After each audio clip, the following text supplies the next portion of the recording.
আসসালামু আলাইকুম। আজকে জন্মদিনের একটি ছোট্ট ব্লগে আপনাদের সকলকে স্বাগত জানাই। আজ আমার ভাই সিয়ামের জন্মদিন। জানেন, ওর যখন জন্ম হয় তখন আমি ক্লাস 3-তে পড়তাম আর আমার বড় আপু ক্লাস 6-এ পড়তো। ওর জন্মের পর আমরা দুই বোন 2-3 রাত জেগেছিলাম, ঘুমাতাম না। কারণ ও রাত্রে জেগে থাকতো আর আমরা দুই বোনও ওর সাথে সাথে জেগে থাকতাম। কি যে মজা হতো!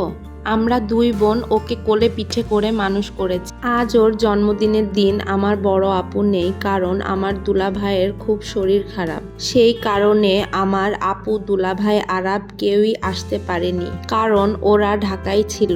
এর আগের কোনো জন্মদিন এমন হয়নি, বড় আপুকে ছাড়াই কেক কাটতে হলো। খুব মন খারাপ হচ্ছিল আমাদের। আর আপু ছাড়া আমাদের বাসার কোনো আনন্দ উৎসব চিন্তাই করা যায় না। কি আর করা যাবে, তাই আমি আর আমার আনিশা আয়াসী জন্মদিন ছোট করে পালন করলাম। জানেন তো, ভাবতেই অবাক লাগে, আমার সেই ছোট্ট ভাইয়ের আজ 19 বছর পূর্ণ হয়ে গেছে। সবাই আমার ভাইয়ের জন্য দোয়া করবেন, ও যেন জীবনে অনেক ভালো কিছু করতে পারে। আর একটা কথা না বললেই না, আজকালকার যুগে আমার ভাইয়ের মতো লক্ষ্মী ছেলে দেখাই যায় না। জন্মদিনের কেক কাটা শেষ হয়ে গেল। এখন আমার আনিশা তার ছাড়ের জন্য কাগজ দিয়ে একটা গিফট তৈরি করছে। দেখেন কি সুন্দর করে একটা গিফট তৈরি করেছে, দেখেই আমার জানের ভিতরটা মোচড় দিয়ে আজ স্যার আমাদের সবাইকে ছেড়ে চলে যাবে, কারণ স্যারের একটা চাকরি হয়েছে, সেই কারণে সে ঢাকায় চলে যাচ্ছে।